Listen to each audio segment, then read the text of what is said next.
Gaza is on the brink of full-scale famine. That's the stark warning coming from the UN as health authorities in the enclave today confirmed the grim milestone of 60,000 dead in this near 22-month war.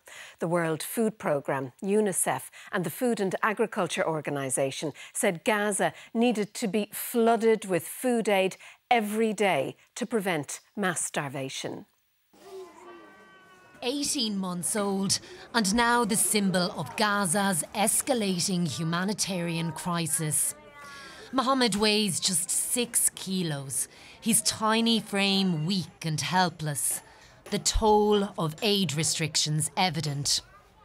Starvation comes for the youngest and most vulnerable first. And despite this image of Mohammed making headlines around the world in recent days, his situation remains critical. And Mohammed is not alone. Today, the Global Food Monitor, the IPC, warned that the worst-case scenario of famine is now unfolding. And while further analysis is needed before a formal classification, this is the starkest warning yet about the scale of suffering facing the Palestinian people. Aid agencies say that while Israel continues to limit the entry and distribution of aid into Gaza, the situation will only get worse. It's clearly a disaster is unfolding in front of our eyes, in front of our television screens. This is not a warning. This is a call to action. This is unlike anything we have seen in this century. It reminds us of previous disasters in Ethiopia or Biafra in the past century. And it's clear that we need urgent action now.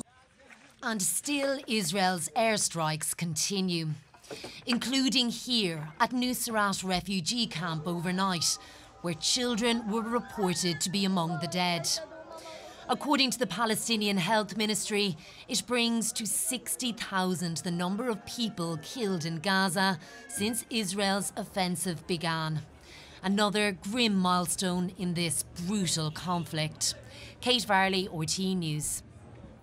The UK is to recognise the state of Palestine in September unless Israel takes substantive steps to end what Keir Starmer called the appalling situation in Gaza. The Prime Minister, who recalled his government from their summer recess, told his cabinet now was the right time to move on statehood recognition.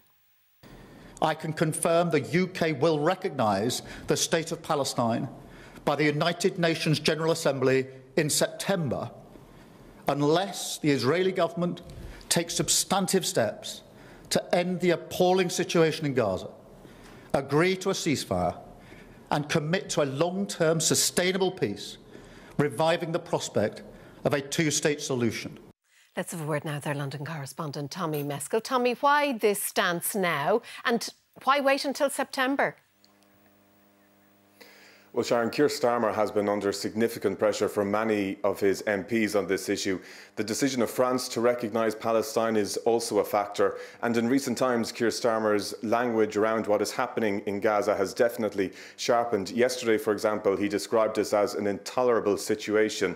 And as to why he's waiting until September, well, that is when the UN General Assembly meets. It's also when France intends on doing this.